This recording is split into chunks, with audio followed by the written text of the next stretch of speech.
Order 39 CPC temporary injunction.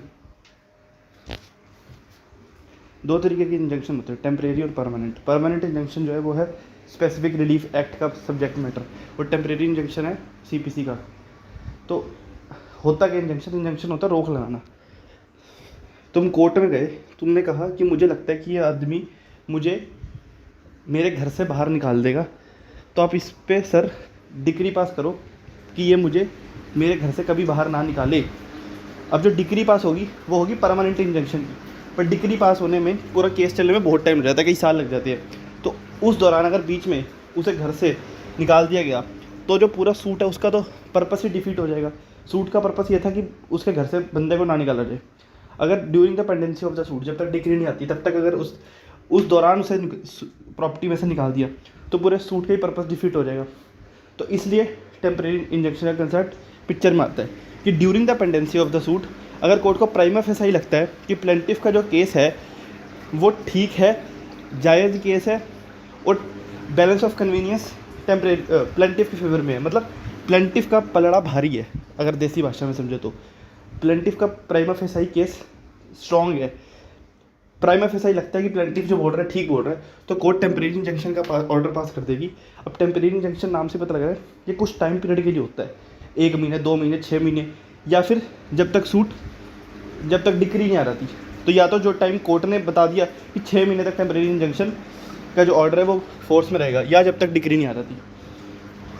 Temporary injunction is based on equity and justice, कि जब तक permanent injunction का order आए, अगर तब तक डिफेंडेंट ने वो काम कर दिया जिस काम को रोकने के लिए तुमने सूट डाला था, तो फिर तुम्हारे सूट का पर्पस ही डिफीट हो जाएगा।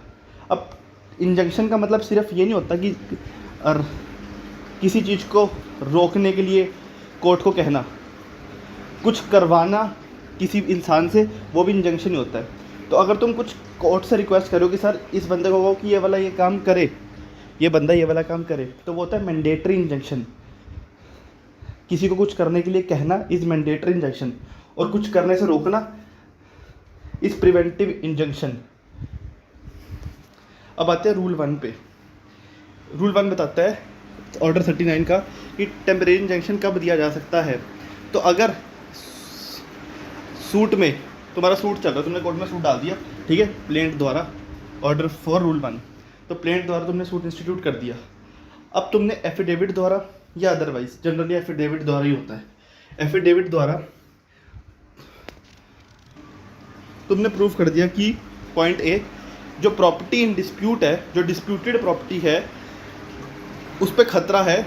खतरा कैसा?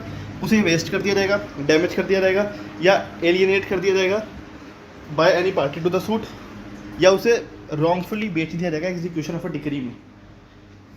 तो तुम टेम्परेरी इंजंक्शन का ऑर्डर ले सकते हो।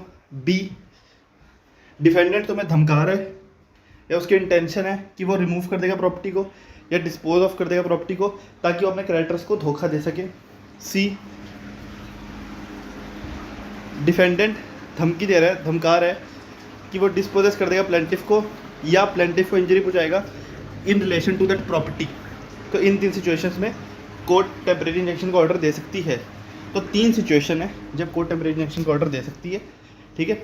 एफिडेविट द्वारा या अदरवाइज जनरली एफिडेविट द्वारा तुम्हें प्रूव करना पड़ेगा कि ये 3 चीज़ें में से कोई भी एक चीज़ एग्जिस्ट करती है, तो कोर्ट टेम्परेरी इंजंक्शन का ऑर्डर दे देगी।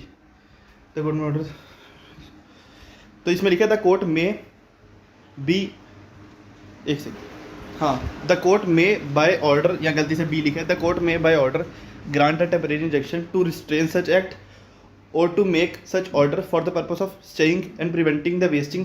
तो मतलब ऊपर वाले काम ना हो, ऊपर वाले काम डिफेंडेंट ना करे या पार्टी इन डिफॉल्ट ऊपर वाले काम ना करे जो ABC पॉइंट पे दे रखा है, कोर्ट इंजंक्शन का ऑर्डर पास कर देगा कि भाई ये काम नहीं करना, ABC में जो काम पॉइंट दे रखे हैं वो वाला काम नहीं करना।